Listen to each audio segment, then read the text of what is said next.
Aí. Então, antes de a gente começar, eu só queria passar uma informação para vocês. Acho importante que vocês...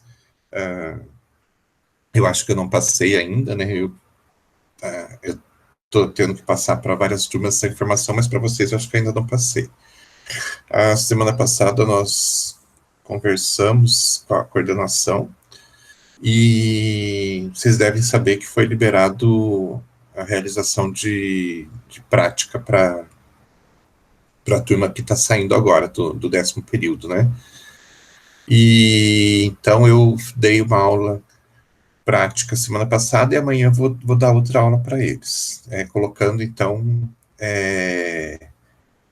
as práticas que a gente deveria ter feito durante o semestre passado, era na disciplina de tecnologia de cosméticos, então colocando em dia aquelas práticas que eram necessárias mesmo.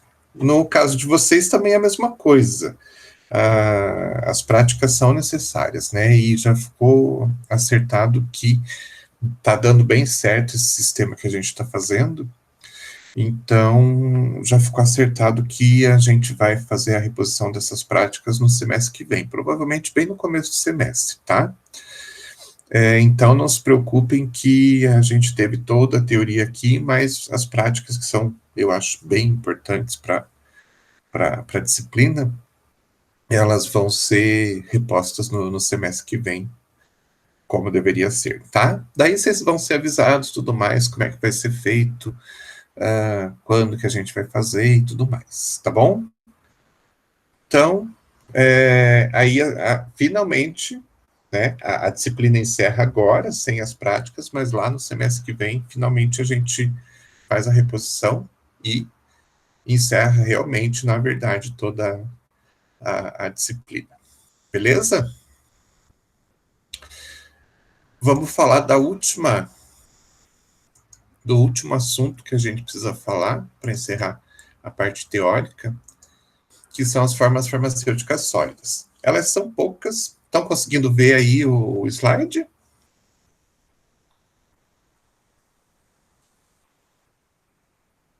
Sim. Sim? Uhum. Tá. Para mim que não está aparecendo.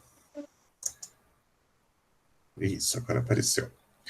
Então, são formas farmacêuticas extremamente importantes dentro da farmácia de manipulação, porque uma boa parte do que se manipula dentro das farmácias é sólido, são as cápsulas, né? A cápsula é o carro-chefe praticamente, se não de todas as farmácias de manipulação, da maioria. Então, elas têm uma importância bastante grande em questão de trabalho, em questão financeira também. Porém, elas são bastante simples, né? Se a gente for falar das formas farmacêuticas sólidas, elas são bastante simples em relação às outras formas que a gente viu anteriormente, porque não tem até muito o que falar. Então, rapidamente a gente vai falar aqui. A gente vai falar um pouco de cápsulas. O mais importante realmente é a prática, então eu vou deixar essa parte da prática, até porque tem que ser na aula prática, não dá para a gente ficar explicando na teoria o que acontece e como tem que ser feito na prática, tem que ser feito mesmo. Então a gente vai ver um pouquinho de teoria, bem pouca coisa, vocês vão ver, mas o mais importante vai ser lá na prática, quando a gente realmente fizer as cápsulas e ver como que tem que ser o processo, os cálculos e tudo mais. Beleza? Então, falando um pouquinho de formas farmacêuticas sólidas, representam mais de 2/3 dos medicamentos atuais. Então, se a gente for ver os medicamentos industrializados e fizer um levantamento, vai ser mais de 2/3, né? Então, é uma quantidade bastante grande de medicamentos na forma sólida, que a gente vai ter basicamente nas farmácias pós. Então, por exemplo, desculpe, por exemplo, sal de fruta, né? Cápsula, comprimido e drágio. Com isso, a gente tem praticamente todos os tipos de farmacêuticas sólidas dentro das farmácias. Aqui também é bom ressaltar que a gente não vai abordar nem comprimido nem drágia, que esses são dois itens que não são feitos comumente nas farmácias de manipulação. A gente tem comprimidos e drágias feitos de forma industrial, mas dentro de farmácia de manipulação é muito difícil. Até a gente acha algumas farmácias maiores, assim, que trabalham com comprimidos. Mas o grande problema é que se precisa de equipamento para isso, né? Então precisa máquina que faz a compressão, o processo de compressão, tudo certinho.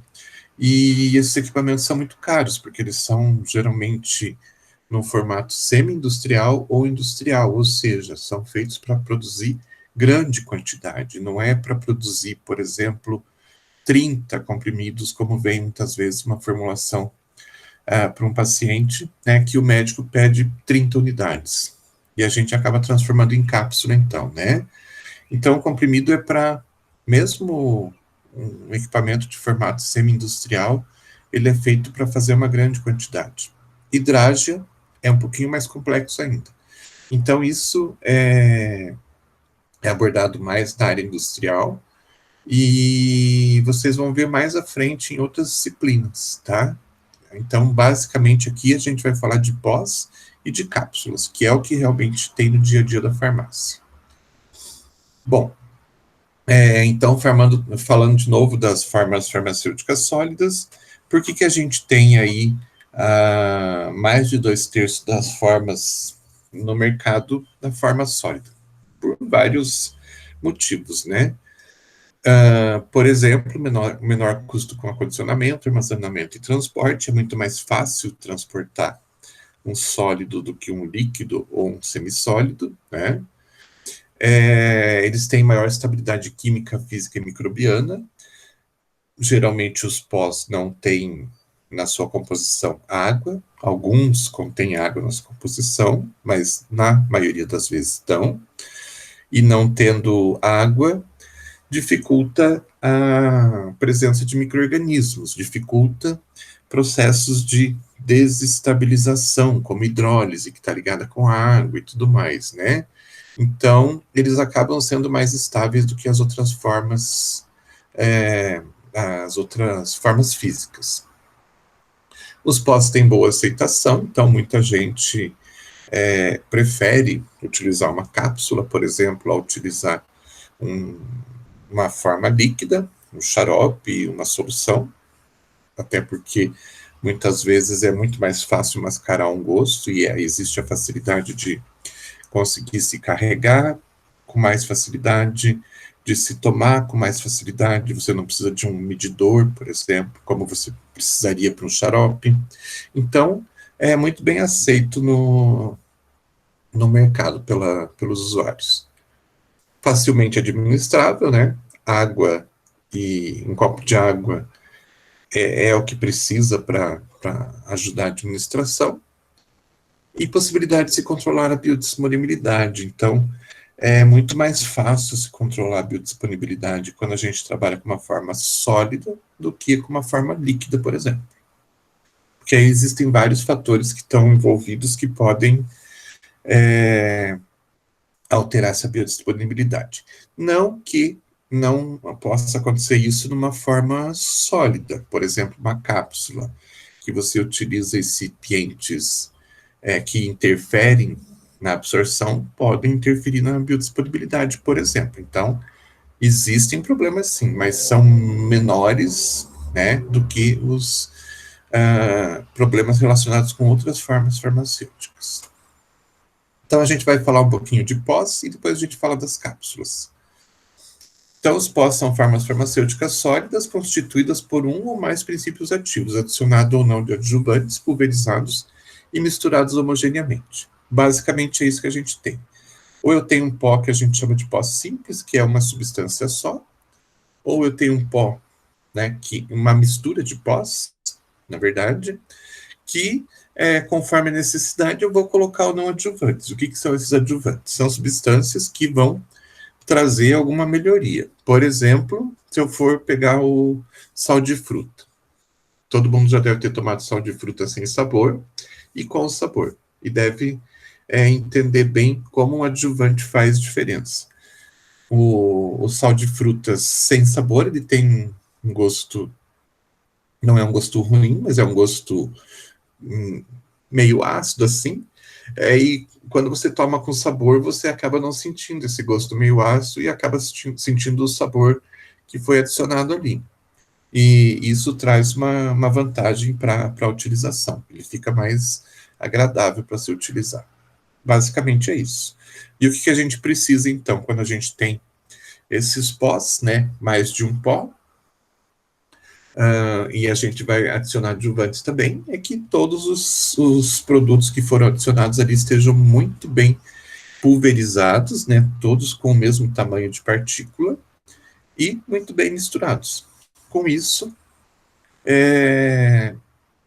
se tem uma forma farmacêutica na forma de pó, pronta, perfeita para se utilizar. A gente classifica, então, os pós em dois grupos, os pós simples e os pós compostos. Os pós simples são aqueles que nós utilizamos, então, só uma substância, né, uma única droga, e os compostos, aqueles que a gente utiliza de duas ou mais. Ah, mas eu vou utilizar, então, uma droga que a concentração dela é muito pequena e eu quero aumentar o volume. Então, eu vou utilizar uma substância inerte. Então, ela é composta porque tem duas substâncias? Não, ela é simples porque tem uma única droga, uma única substância com atividade. Então, quando a gente fala em pós simples e composta, a gente está falando de uma, né, substância com atividade no caso do pós simples, ou duas ou mais no caso dos pós compostos. Ok? Vantagens que a gente tem na manipulação de pós. Pelo fato de o princípio ativo já estar ali disponível, né? Não tem nenhum revestimento, não tem uma cápsula que envolva esse pó, nada disso. Ele vai começar a dissolver mais rápido do que outros tipos de pó, né? Que foram transformados. Então, se eu fizer um comparativo entre o pó simples e somente ele, né, em relação a uma cápsula, um comprimido, uma drágia, ele vai começar a dissolver muito mais rápido.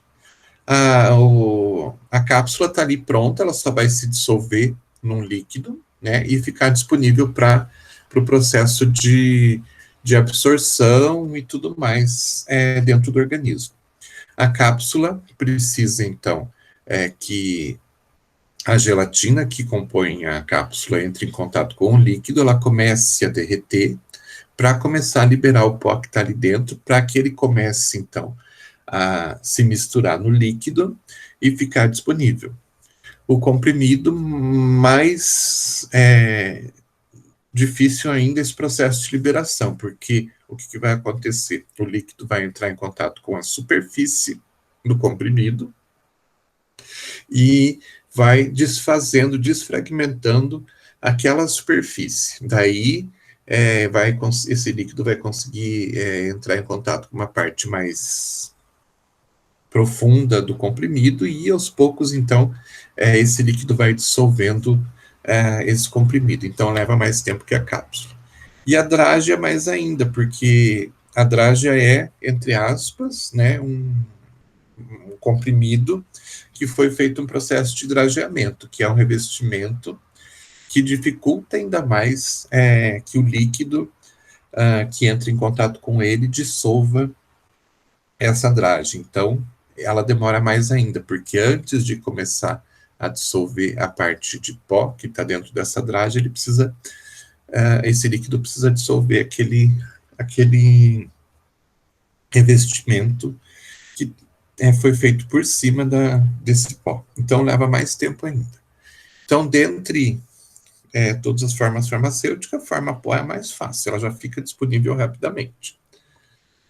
Melhor absorção gastrointestinal, ocasionando efeito farmacológico mais rápido e regular.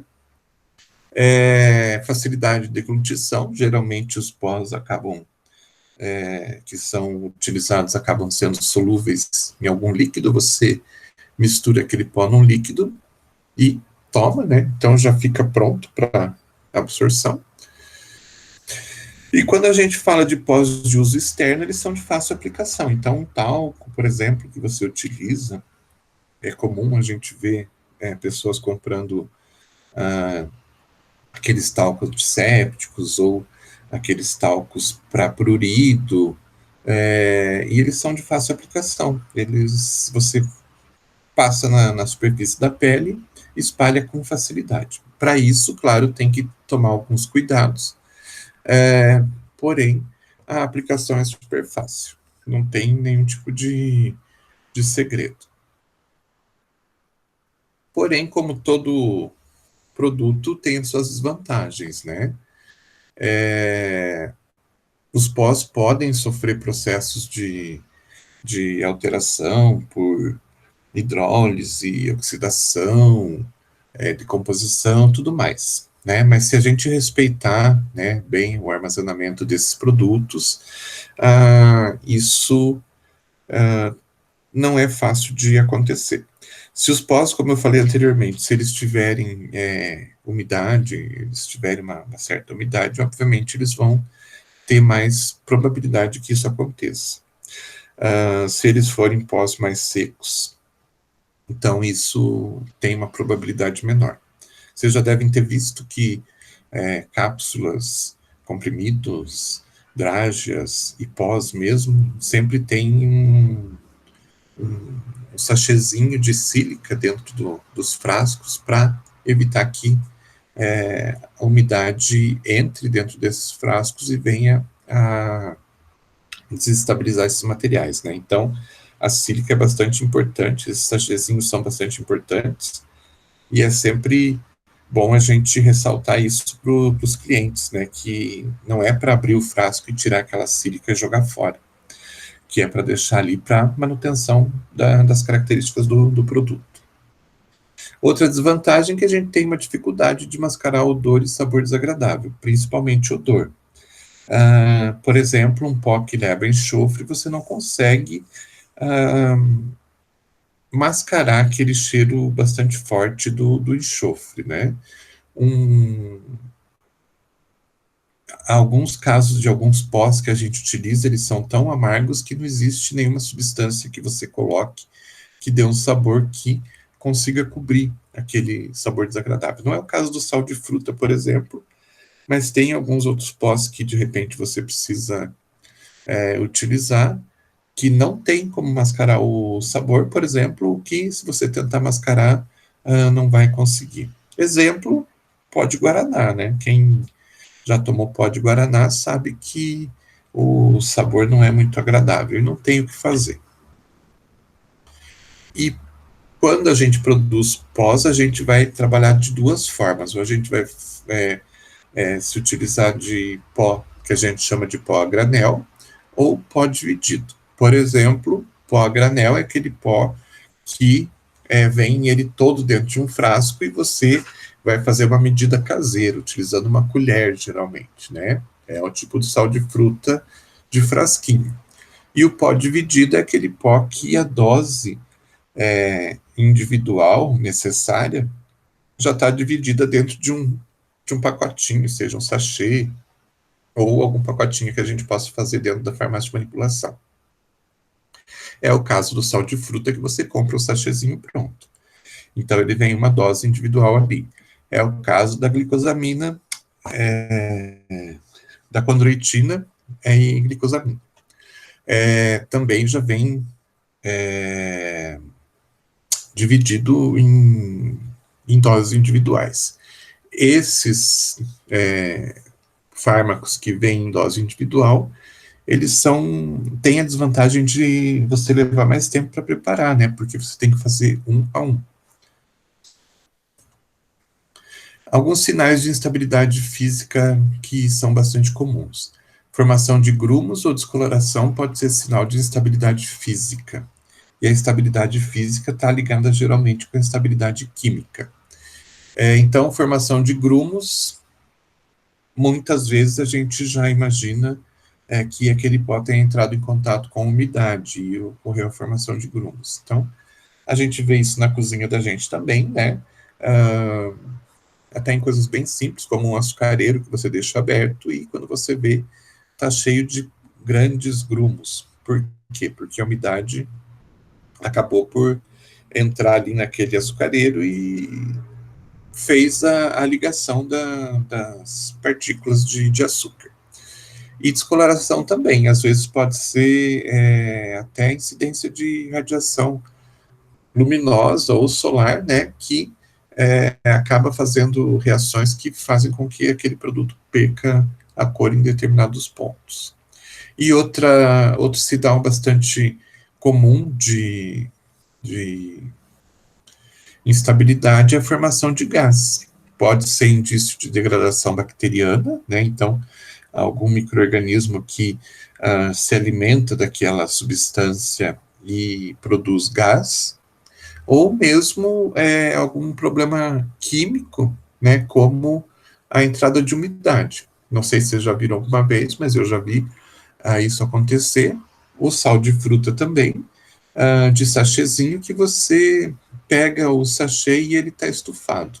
Então, o que aconteceu? Provavelmente umidade entrou ali dentro na hora do preparo, ocorreu a reação, e a reação tem formação de gás carbônico, e o gás carbônico, então, que foi produzido,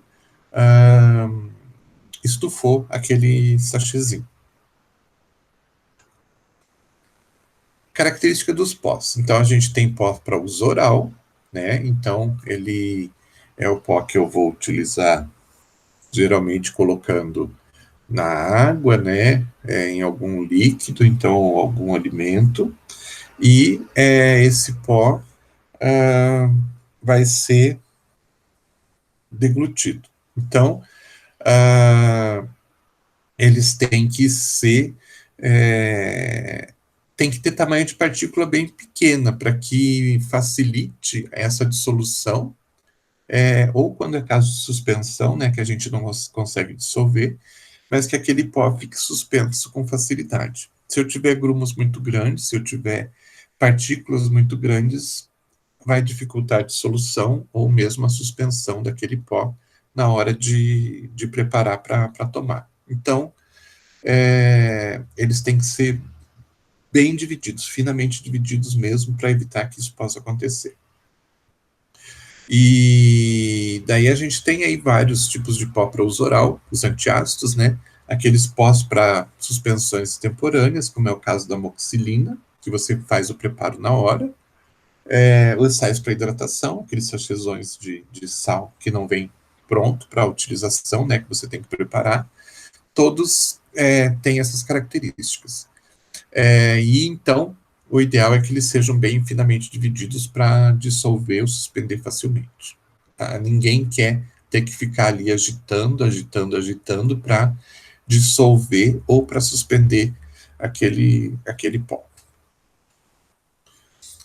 Pó para uso externo deve ser utilizado substâncias sólidas com partículas menores do que 100 micras, para que não produzam irritações. Então, quando a gente vai fazer um pó para uso externo, um talco,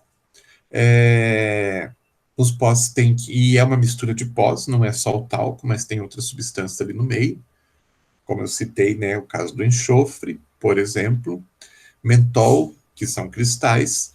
Eu tenho que triturar tudo isso para um tamanho menor do que 100 micras. Então, eu vou utilizar o processo de trituração e passagem dos tamizes, né, naquelas malhas de 100 micra. Então, dentro desse processo, eu vou triturando e vou passando dentro dessa malha. O que ficar retido na malha quer dizer que está com um tamanho maior do que 100 micra, então eu vou ter que triturar mais. Vou fazer isso até triturar todo o material e todo o material passar pela malha. Por quê? Porque se o pó ficar com um tamanho maior, ele pode ser irritante, ele pode ser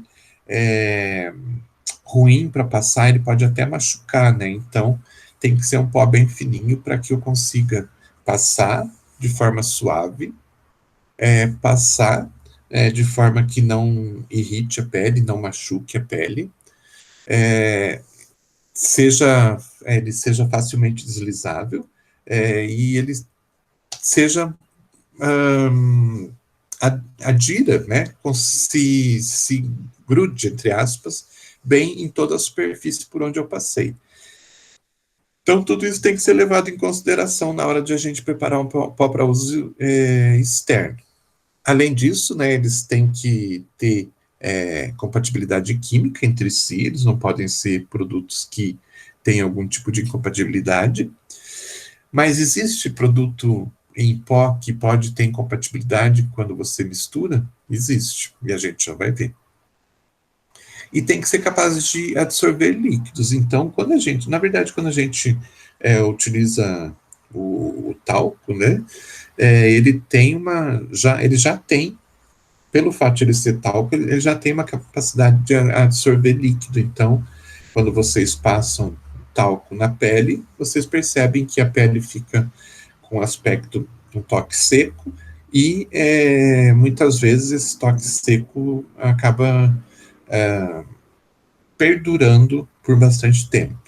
Então, tem pessoas que têm problema, né, endócrino, de excesso de suor, por exemplo, e que se utilizam de talcos para diminuir um pouco o excesso de umidade na superfície da pele.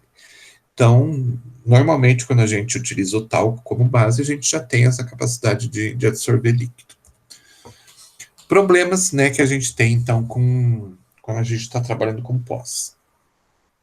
O primeiro deles que é problema relacionado a pós que podem ser higroscópicos ou deliquescentes. O que é isso? Um pó higroscópico, então, são aqueles que absorvem a umidade do ar. Então, são pós que,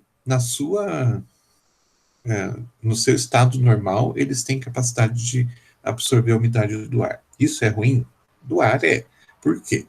Porque a gente vai ter que tomar cuidados especiais para manutenção desses pós dentro dos laboratórios e a manutenção deles para a utilização do paciente. Exemplo, a gente tem um pó que, se você preparar esse pó ou deixar esse pó em um ambiente mais úmido, ele vai absorver tanta umidade que muitas vezes ele se torna um tipo de uma goma.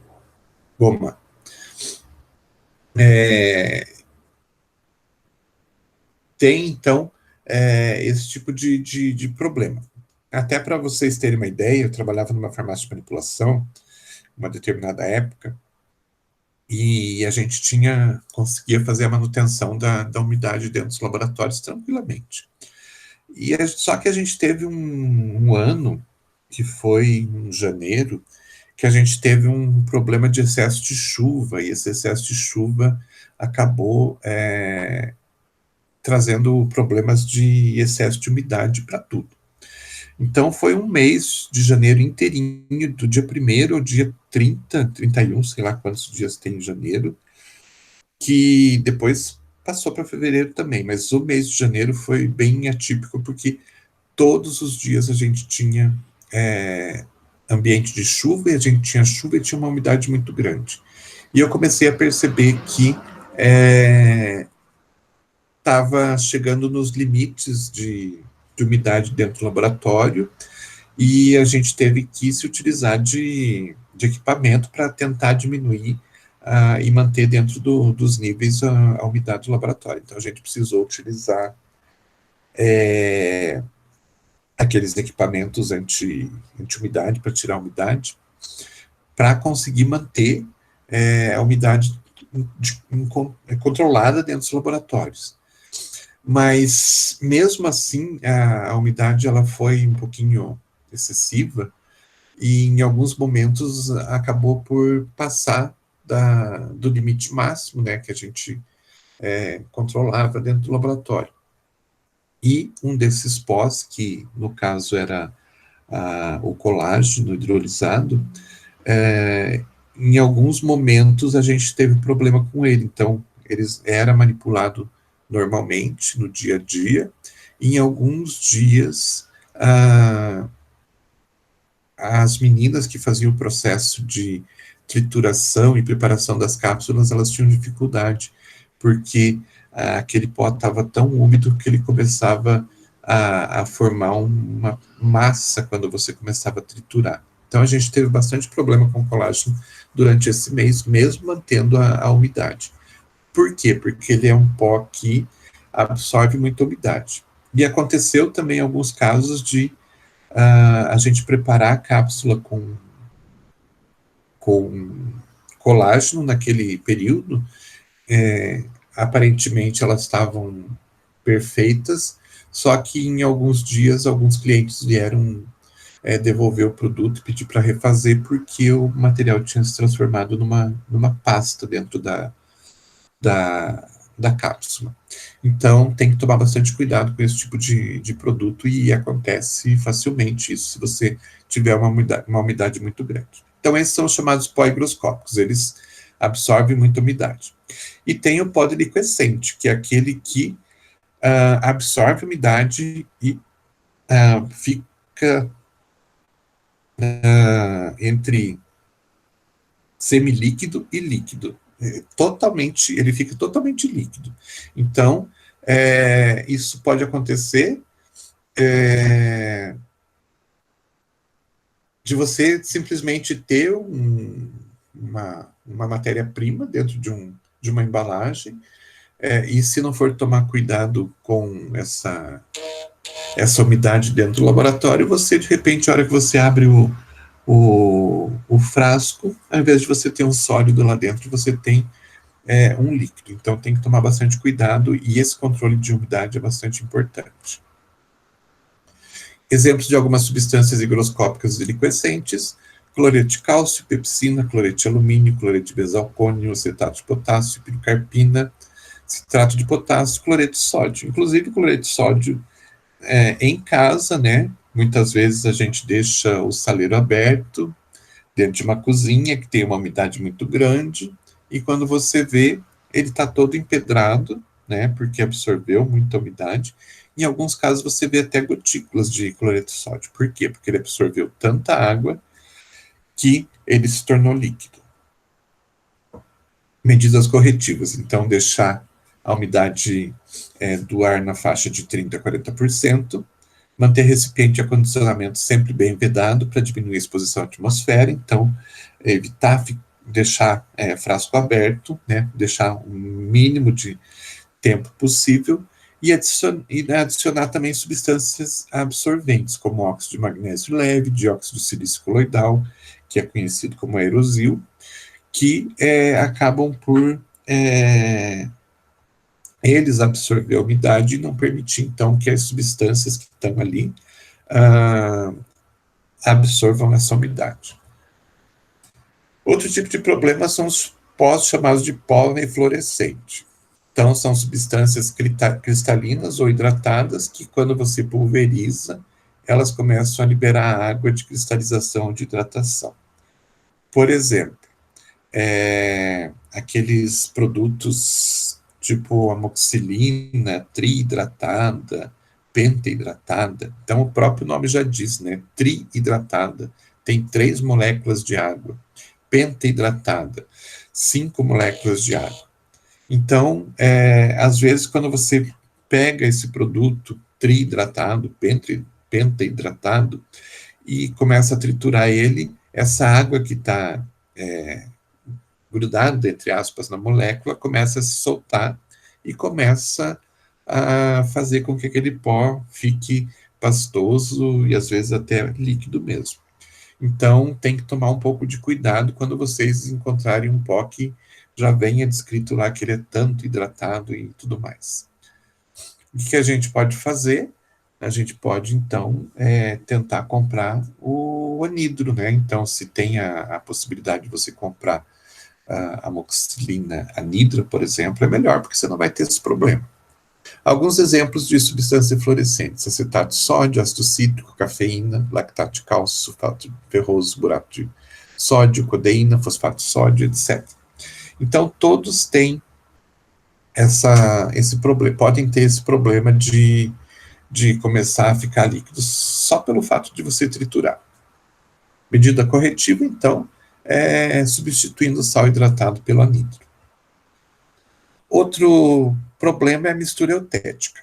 Mistura eutética é quando você tem duas substâncias sólidas que têm um ponto de fusão alto, mas que quando você mistura as duas e tenta triturar essas duas, elas começam a liquefazer, porque o ponto de fusão da mistura diminui bastante. Então, digamos que vocês têm duas substâncias lá que têm pontos de fusão na faixa de 60, 70 graus. Digamos que um tem 60 graus e outro tem 70 graus.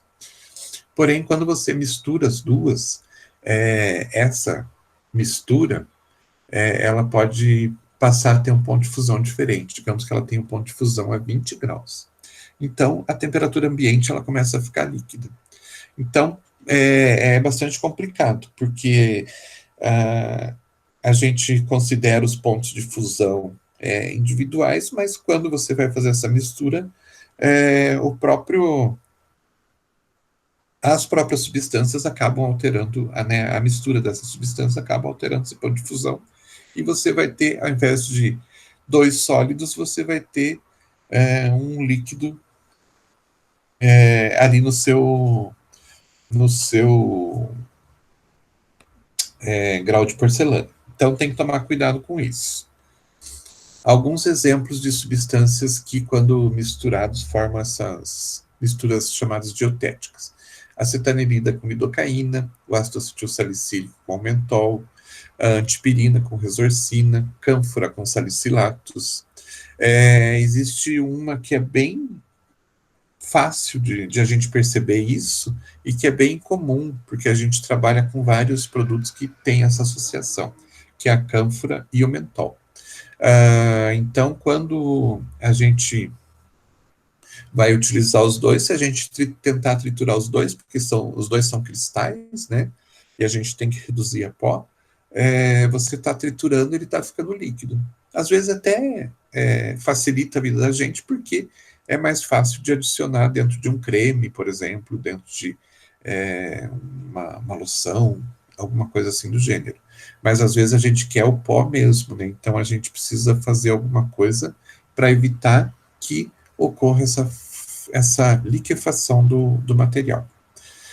Daí o que a gente pode fazer é colocar, junto com esses dois pós, um pó absorvente no meio que evite que isso venha acontecer. Então, aí você tem que colocar um terceiro pó para triturar junto, tem que ser um pó inerte, né? Para que ele não permita que esse processo aconteça. Ou a gente pode, né, utilizar uma outra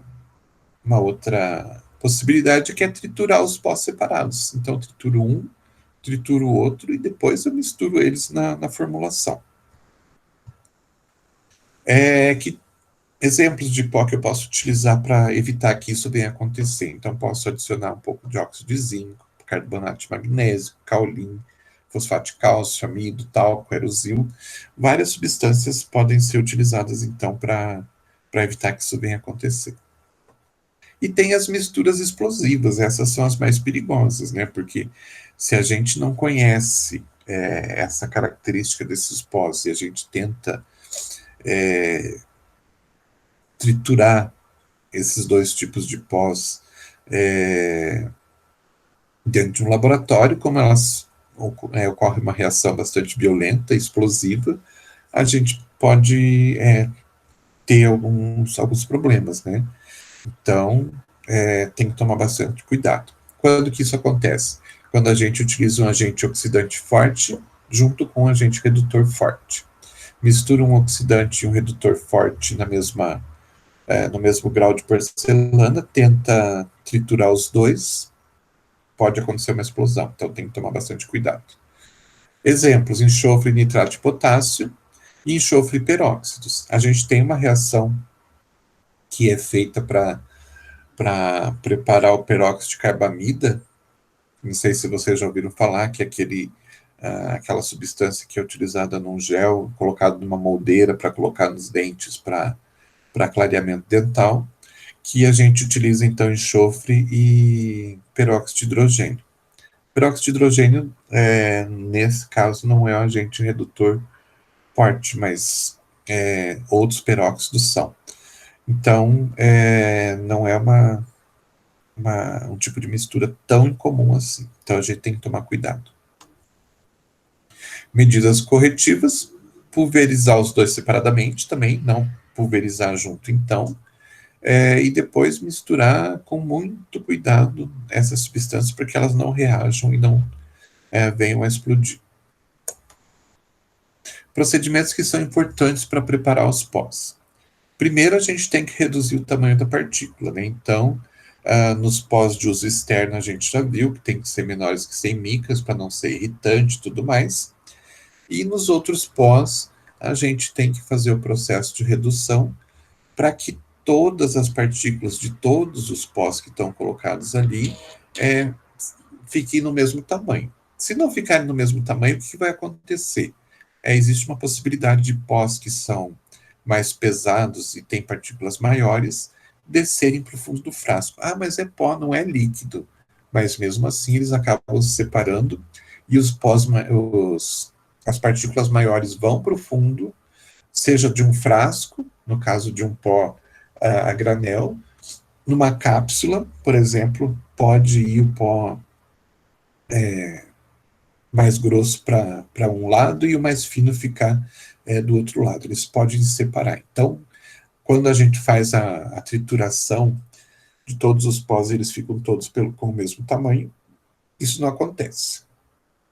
Então, essa trituração é aquela trituração que a gente faz com o grau de porcelana e o pistilo de porcelana, que você coloca os pós ali dentro e vai amassando, né, esse pó, passando esse pó pela superfície do grau, que é porcelana, uma superfície áspera, né, e isso vai diminuindo o tamanho das partículas. E depois a gente passa para tamização, que é o segundo item, que é, então, passar pelo tamiz dentro de uma malha específica, né, e que todo o pó tem que passar por aquela malha, e se você jogar o pó ali em cima e tentar tamizar e ficar material sem passar pela malha, porque ele está com tamanho grande ainda, então ele tem que voltar para trituração até diminuir o tamanho e conseguir passar. Então aqui a gente está vendo alguns tamizes, vejam que as malhas são bem diferentes, né? Quando a gente compra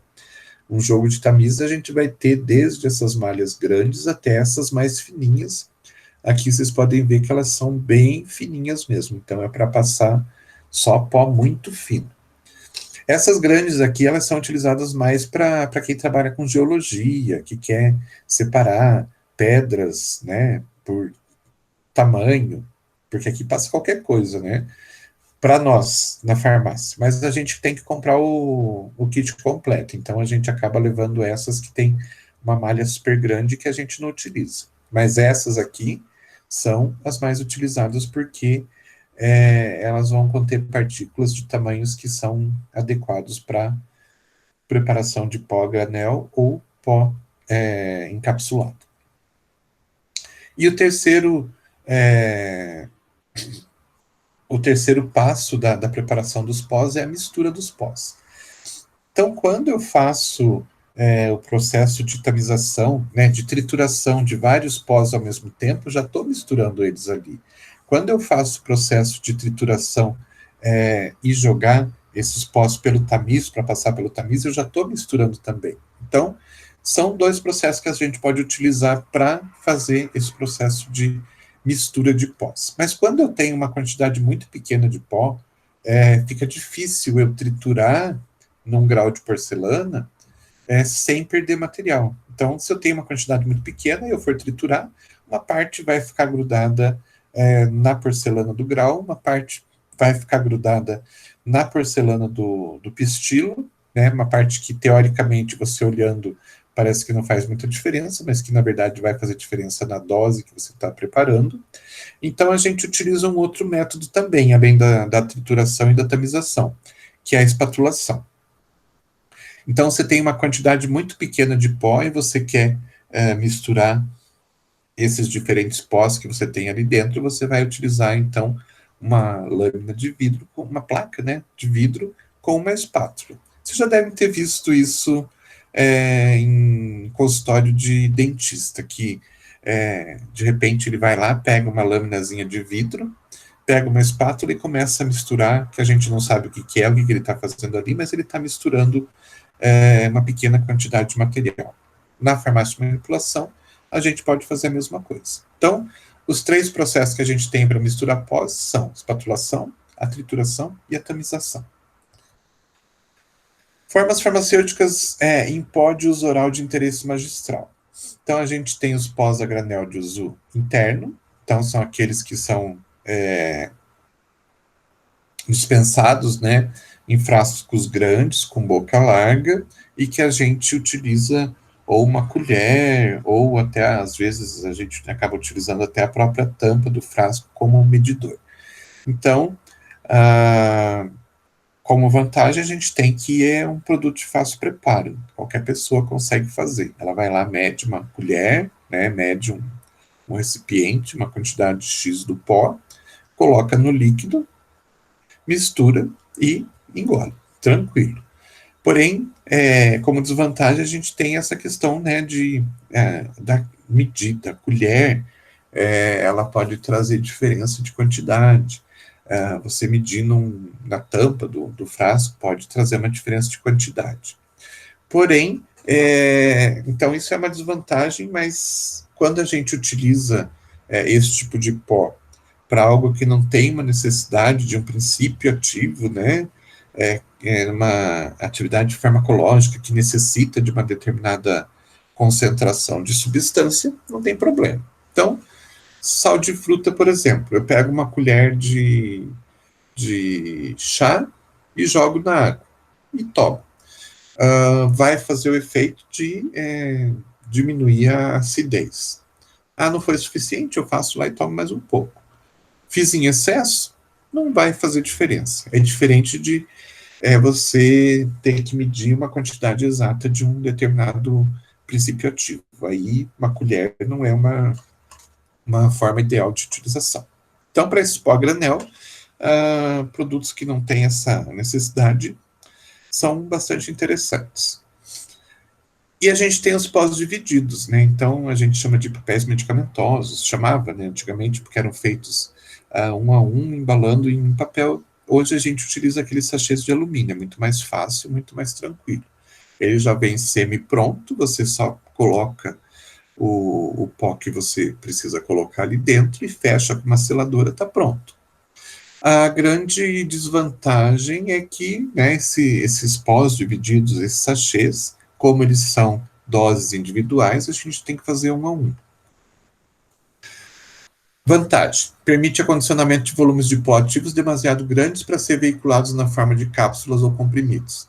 Então, geralmente, quando a gente prepara um sachê, é porque a quantidade de pó que a gente tem ali dentro não cabe na maior cápsula que a gente tem, né? A gente tem vários tamanhos de cápsula, mas tem um tamanho maior, e esse pó não cabe ali dentro, e eu não consigo fazer ele na forma de comprimido, porque vai ficar um comprimido muito grande, né? Então, eu acabo utilizando a forma de sachê, porque aquela quantidade de pó cabe dentro do sachê, né?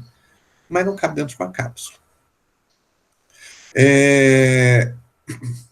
Ao contrário, quando eu tenho uma quantidade muito pequena de pó, né, e que eu não tenho uma cápsula tão pequena assim que eu consiga colocar, e que não tenha que colocar muito recipiente, ou que eu vá administrar lá para uma criança e a criança não consegue ainda engolir a cápsula, por mais que seja a menor cápsula que a gente tem. Então, a gente pode utilizar o sachêzinho também como alternativo.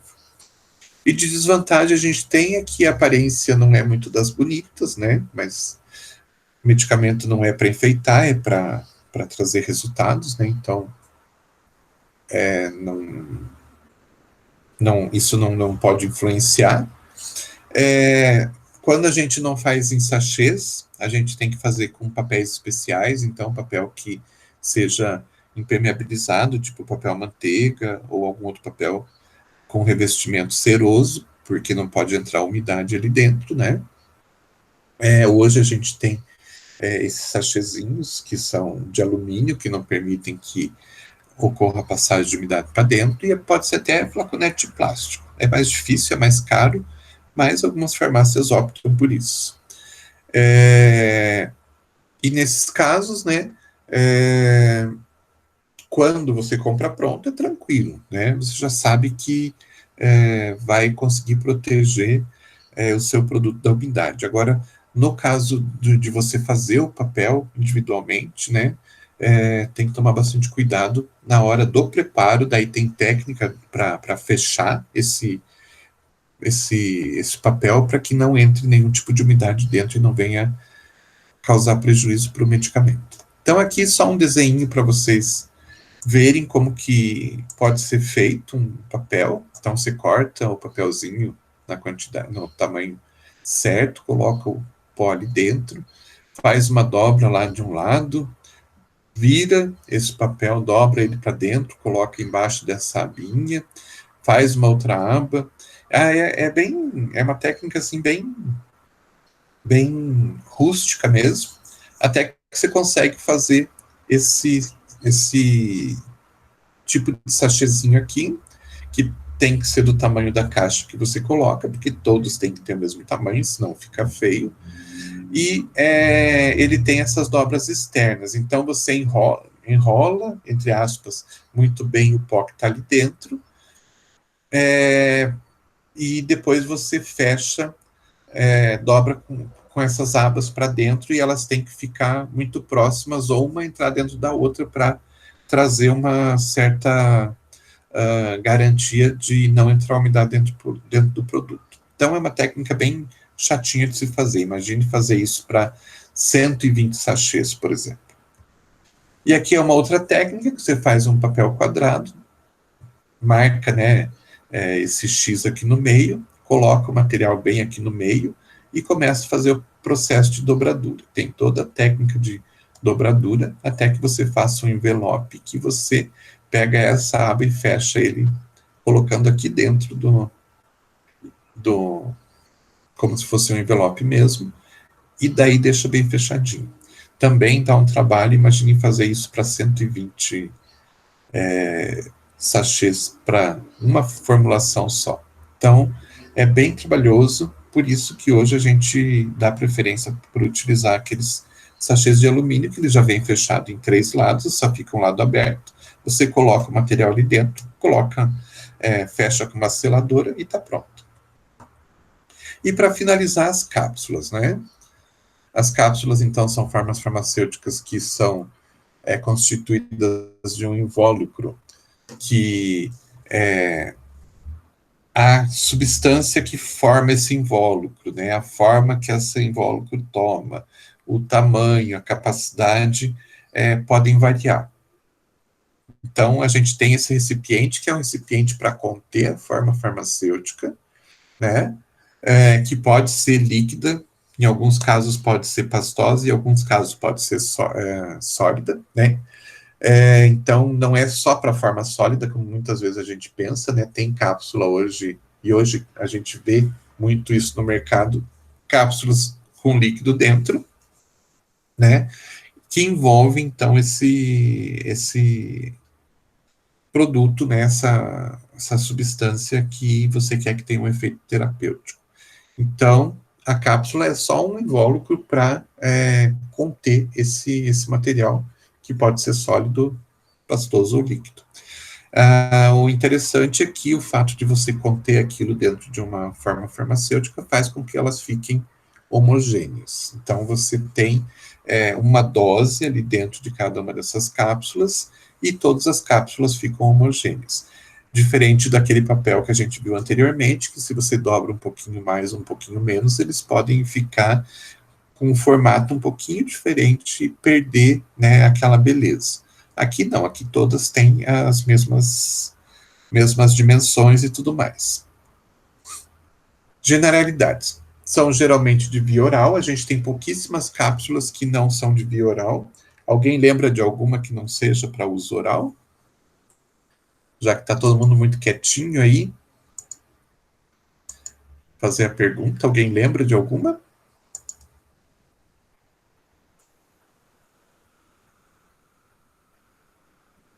Ou não existe? Josiane, abriu ali o som para falar. Fala, Josiane.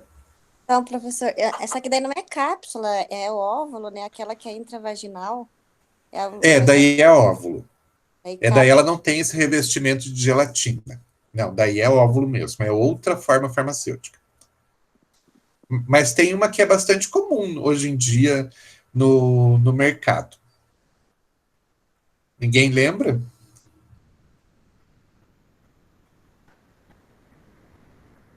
Eu não lembro o nome, se é Seretide o nome do produto. O que, que ele vem? Ele vem um dispositivo de inalação. Aí ele vem com uma cápsula. Dentro da cápsula tem um pó que é para você colocar dentro do dispositivo.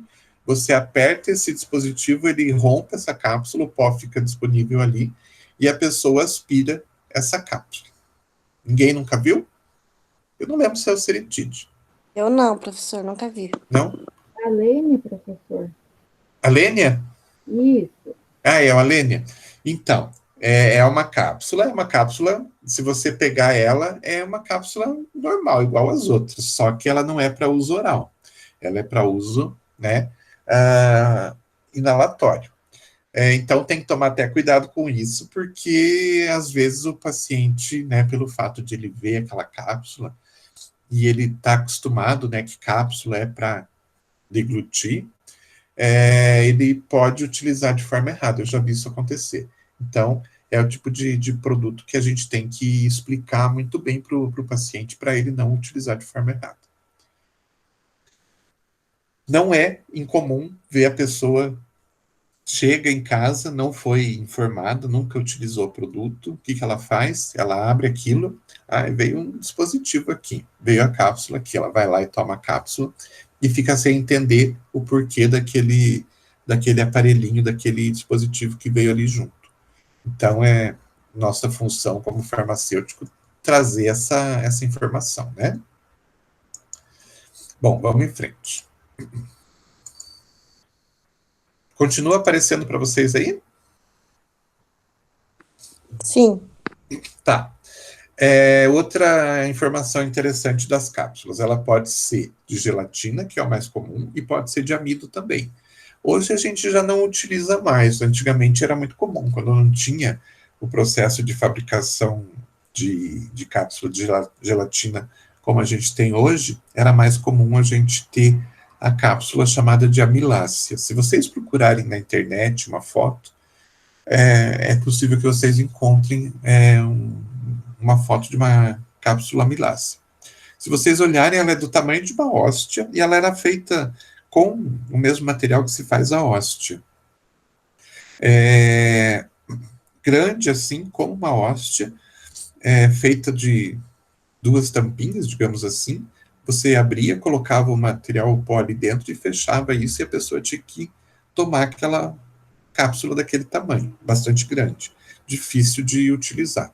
A cápsula de gelatina, então, passou a ser mais comum e a amilácea deixou praticamente de ser utilizada. Desculpe. Dentro da cápsula em si, a gente, além da gelatina, a gente pode ter outras substâncias na sua composição. Então, o pacificante, conservante, edulcorante, corante. Imagine então e lembrem-se então que toda cápsula de gelatina ela é transparente, incolor. Mas não é todo mundo que consegue utilizar aquela cápsula onde ela consegue visualizar o pó que está ali dentro. Tem gente que não consegue isso. E então o que acontece? As indústrias começaram a adicionar outras substâncias nessa gelatina na hora de fazer a cápsula. Então colocaram substâncias pacificantes, por exemplo, para tirar a transparência, começaram a colocar corantes para deixar a cápsula um pouquinho mais colorida, né? Um pouquinho mais palatável às vezes. Tem que tomar bastante cuidado com isso, porque tem gente que tem, principalmente em relação ao corante, tem gente que tem problemas com alguns corantes, principalmente o amarelo de tartarazina. Tem muita gente que tem alergia a esse corante. Então, é interessante que se pergunte para o paciente que vai utilizar a cápsula se ele tem algum tipo de restrição em relação ao corante na hora de utilização de cápsula. Claro, se a sua cápsula, a cápsula que você comprar e for utilizar, tiver o corante amarelo, né? Mas é sempre bom. E tem, às vezes, alguns casos que o próprio prescritor já coloca lá na prescrição, usar cápsula incolor ou não usar cápsula incolor, porque é um pedido já do próprio usuário. O conteúdo pode ser de uma ou mais substâncias medicamentosas adicionadas ou não de recipientes, como solvente, diluente, lubrificante e desagregante. Então, o que acontece? Quando vem uma prescrição, muitas vezes se pede para fazer uma cápsula com um princípio ativo só, ou com uma mistura de princípios ativos. Pode ser, né? Você, como farmacêutico, vai avaliar se aqueles princípios ativos ali, dentro de uma mesma cápsula, eles não podem ter algum tipo de interação entre si e trazer problemas, né? Então, você analisou, tá tudo bem, não tem problema nenhum. Mas mesmo assim, muitas vezes você tem lá uma quantidade pequena de pó que você consegue, que você vai colocar na cápsula e vai sobrar um grande espaço vazio. Então, para evitar de ficar aquele espaço vazio, a gente vai colocar lá uma substância, pode colocar recipientes, né, que vão dar volume, que vão facilitar a dissolução depois, a separação, né? Então você pode colocar substâncias que a gente chama de recipiente, que não vão interferir nos ativos, mas que vão estar ali ou para dar volume ou por algum outro motivo. Qualidade nas cápsulas, as substâncias ativas têm que ser estáveis, né? Então, elas não podem perder a sua atividade durante o processo de manutenção dessas cápsulas, desses princípios ativos dentro das cápsulas. Não deve sofrer alterações com a sazonalidade, então não tem possibilidade de repente uma cápsula, ela não pode, né, de repente, num período mais úmido do ano, ela começar a amolecer, e num período mais seco do ano, ela começar a ressecar e rachar. Então, ela não pode sofrer nenhum tipo de alteração com essas variações. E os compostos medicamentosos devem liberar-se rapidamente do invólucro, não provocando irritações na mucosa. Então, a cápsula está ali para conter o material, mas a partir do momento que esse material chega no estômago, que tem líquido, né, esse líquido tem que começar a amolecer aquele revestimento de gelatina, e esse revestimento se abrir com rapidez para liberar logo os princípios ativos que estão ali dentro. Tamanho e formato devem ser adequados à administração. Então, a gente tem 6 ou 7 diferentes tamanhos, né, de cápsula com capacidades diferentes, então tem que ser adequado. Não vou utilizar a maior cápsula que eu tenho, né, que tem uma capacidade maior, para colocar uma quantidade muito pequena de princípio ativo. Então, eu vou sempre adequar o tamanho da cápsula com a quantidade de princípio ativo. Adjuvantes não devem ter qualquer atividade medicamentosa, então eu não posso colocar um recipiente qualquer ali dentro que tenha atividade medicamentosa, né? Eles não podem ter nenhum tipo de atividade, só o princípio ativo mesmo.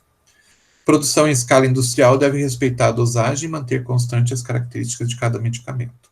Aqui a gente fala em escala industrial porque existem 3 formas, né, dentro de uma farmácia de manipulação, de se fazer cápsula. Uma a uma, manualmente, em cima de um tabuleiro, onde a gente consegue fazer uma formulação inteira de uma vez só, ou com a utilização de máquina, que você consegue fazer uma quantidade maior de cápsulas ao mesmo tempo. Esses 3 processos podem acontecer dentro de uma farmácia, desde que você tenha os equipamentos adequados. Vantagens: proteção maior das substâncias medicamentosas contra a ação da luz, ar e umidade, então aquele invólucro está ali para proteger o material que está ali dentro.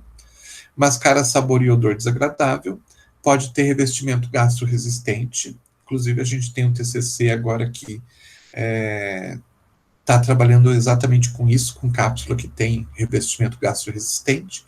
O que acontece com essa cápsula que tem esse revestimento?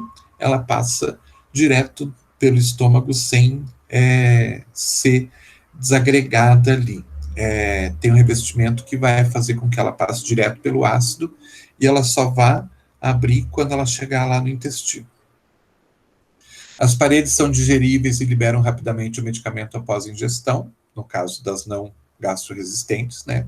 São preparados com facilidade, e no caso das cápsulas mole, a gente consegue, então, adicionar líquidos, mas esses líquidos não podem ter água, porque se tiver água, esses líquidos, né, essa água que está contida nesse líquido vai reagir com a gelatina, dissolvendo a gelatina. Então, uma desvantagem que a gente tem na cápsula mole é que não dá para a gente adicionar água ali dentro. Então, tem que ser outros líquidos que não sejam água e não interfiram na gelatina. Preparação pode ser feita manualmente, individualmente ou com equipamentos. Isso aqui é uma bandeja onde a gente consegue, então, preparar várias cápsulas ao mesmo tempo.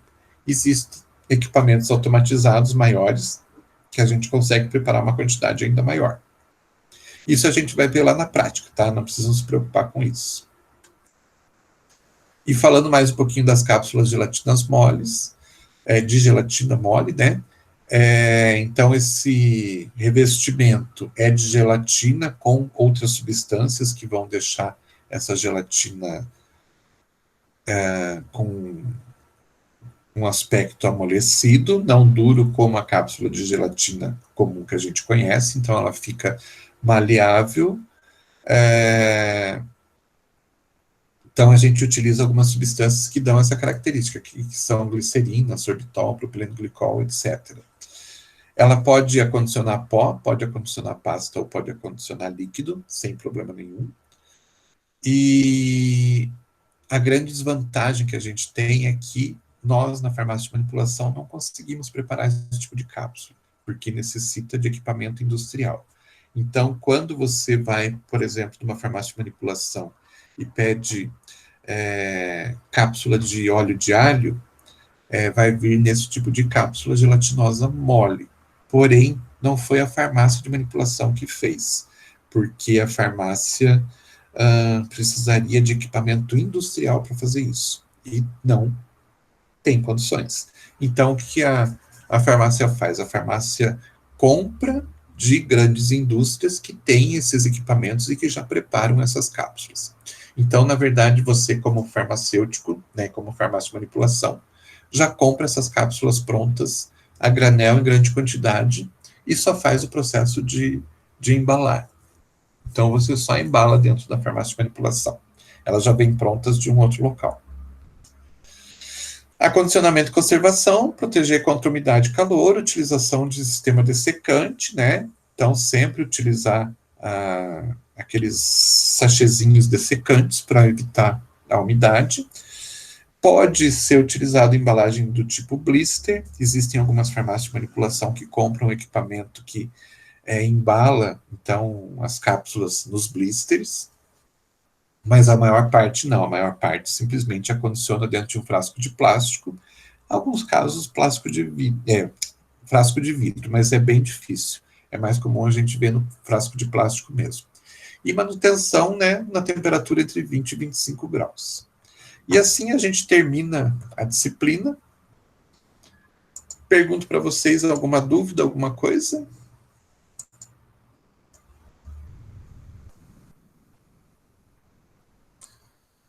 Não? Então tá. Eu vou deixar para vocês um tipo de Deixa eu parar a apresentação aqui. Um tipo de quiz para que vocês possam avaliar o conhecimento de vocês, como é que está para a prova. Então, tem esse quiz que eu vou passar para vocês, é um link, vocês acessam esse link, ele vai pedir para vocês, provavelmente, colocar o nome de vocês e tal, e vocês participam. Então, começam a passar perguntas. Tem um prazo para você responder, você responde lá, lê a questão, responde, se tiver certo, vai aparecer que está certo, se tiver errado, vai aparecer que está errado. Depois vocês conseguem ver aquilo que vocês acertaram e aquilo que vocês não acertaram. Daí eu sugiro que vocês deem uma reforçada naquilo que vocês não acertaram, tá? Então, vocês têm um tempo, daí ele vai mostrar para vocês o desempenho de vocês no final. Eu vou deixar aqui e eu vou pedir para a Artemis passar para todo mundo. Para todo mundo que não veio para a aula, porque o pessoal não vai conseguir, mesmo que assista aqui, não vai conseguir copiar o link. Beleza? Você pode fazer isso, Artemis? Sim, professor. Beleza. Então, tá aqui, ó, o link tá aqui.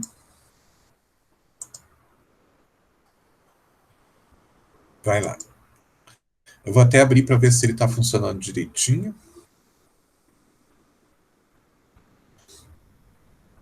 Tá funcionando, ele vai pedir então que você coloque o teu nome e dá um start ali. Daí começa já o processo de aparecer as perguntas. Uma forma de vocês fazerem uma revisão.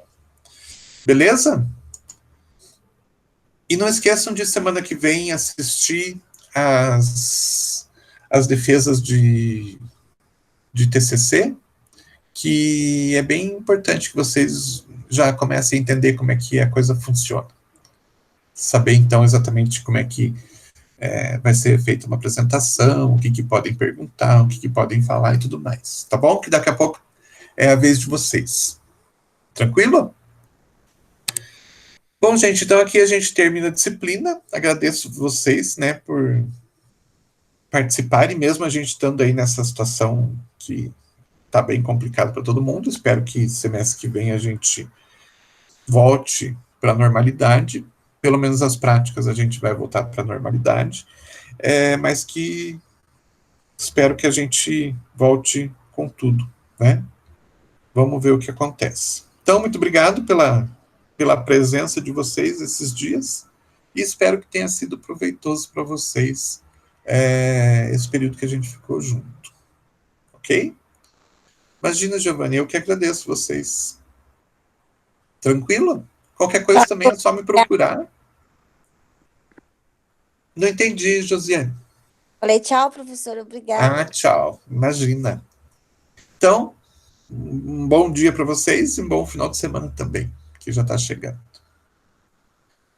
Tchau, tchau. Até.